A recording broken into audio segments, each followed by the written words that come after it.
Big Boss season 8 நிகழ்ச்சி இந்த வாரத்தோட ரொம்பவே பிரம்மாண்டமா முடிவுற நிலையில இப்போ நம்ம யாருமே எதிர்பார்க்காத வகையில நடிகை ஜாக்லின் அவர்கள் எலிமினேட் ஆனது ஒட்டுமொத்த பிக் பாஸ் ரசிகர்களையும் மிகப்பெரிய அதிர்ச்சிக்கு உள்ளாக்கி இருக்கு.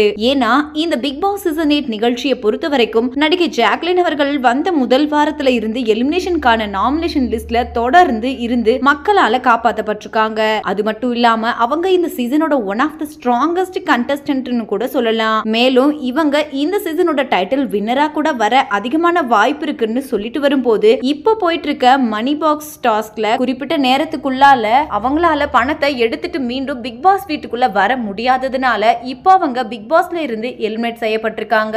இது அவங்களோட ரசிகர்களுக்கு மட்டும் இல்லாம ஒட்டுமொத்த பிக் பாஸ் ரசிகர்களுக்கும் தாங்க முடியாத சோகத்தை ஏற்படுத்தியிருக்கு. இந்த நிலையில இப்போ நடிகை ஜாக்லின் அவர்கள் முதல் முறையா என்ன சொல்லிருக்காங்க அப்படின்னா, பிக் பாஸ் நிகழ்ச்சியோட வாய்ப்புன்றது என்னோட பல வருஷ கனவு. அந்த கனவு எனக்கு இந்த சீசன்ல கிடைச்சது. அதை துளி கூட வேஸ்ட் பண்ணிட கூடாதுன்னு ஒவ்வொரு விஷயத்தையும் பிக் பாஸ் வீட்டுக்குள்ள பார்த்து பண்ணேன். கண்டிப்பா ஃபைனல்ஸ் போய் டைட்டில வின் பண்ணியே ஆகணும் அப்படின்ற கனவோட தான் ஓடிட்டு இருந்தேன். ஆனா எதிர்பாராத விதமா டாஸ்க்னால இப்படி எலிமினேட் ஆயிட்டேன். மக்கள் ஆதரவு இருந்து இப்படி வெளியே வந்தது ரொம்பவே கஷ்டமா இருக்கு. என்னால இது ஏத்துக்கவே முடியல. அதே சமயத்துல எனக்கு இவ்வளவு லவ் அண்ட் சப்போர்ட் நீங்க கொடுப்பீங்க அப்படின்னு கனவுல கூட நினைச்சு பார்த்ததில்ல. இதுவே என்னோட பெரிய வெற்றியா நான் பாக்குறேன் அப்படின்னு ரொம்பவே எமோஷனலா சொல்லி முடிச்சிருக்காங்க. சோ இந்த வீடியோவை பார்த்துட்டு இருக்கிற நீங்க நடிகை ஜாக்லின் சொல்லி இருக்கிற இந்த விஷயத்தை பத்தியும் அவங்க பிக் பாஸ்ல இருந்து எலிமினேட் ஆனது பத்தியும் நீங்க என்ன நினைக்கிறீங்க அப்படின்னு உங்களோட கருத்துக்களை கீழே உள்ள கமெண்ட் செக்ஷன்ல ஷேர் பண்ணுங்க.